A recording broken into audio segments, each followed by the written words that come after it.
right, we have another guest book reviewer.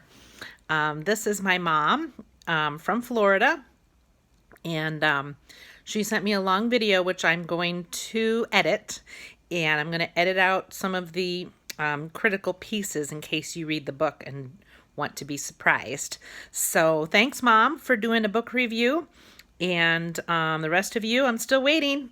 I'd like to post one every day if I can, but I'm going to need some more, so send them over. Okay, Marlene from Florida. I picked up this book at the library and thought it might be interesting. I thought it would be mostly about these girls' experiences at this camp called Forevermore. It's a sleepaway camp in the Pacific Northwest. It follows these girls beyond this fateful trip, showing us the lives of the haunted and complex women these girls became. Actually, this book, a lot of it tells about their life after camp. They were maybe about 11 years old when they went to this camp, and so it follows their and how this experience impacted their lives all the way through. It was an okay book. The campers were divided into small groups and then had to kayak out to these islands. And their counselor or leader, whoever, was a little older and had a lot of experience there at the camp.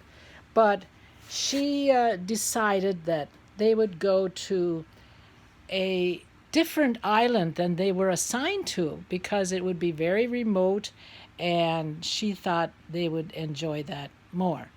And these girls were not very experienced kayakers, but she took them to another island, which took them a long time to get there. And by the time they got there, even their counselor wasn't looking too good. So she had them set up camp and get some firewood, and she said she was going to go and look for some bigger wood. But she didn't come back for a long time, and they started to get worried that maybe she wasn't even coming back at all. Something was weird. So they did have their supper, which was rather meager from what the camp supplied. They settled in for the night. And then they were stranded on this island, not knowing where they were or where to go and almost running out of food. They decided they needed to go and walk and find some help. And they walked and walked and walked. And they had taken a compass. So they kept walking one direction. But they walked and walked and never did find. All of a sudden they came to the other side of the island, and they hadn't found any evidence of people or life or anything. And so then they decided they needed to walk the other direction, and they were running out of food, and they had to set up camp again because it was getting to be nighttime.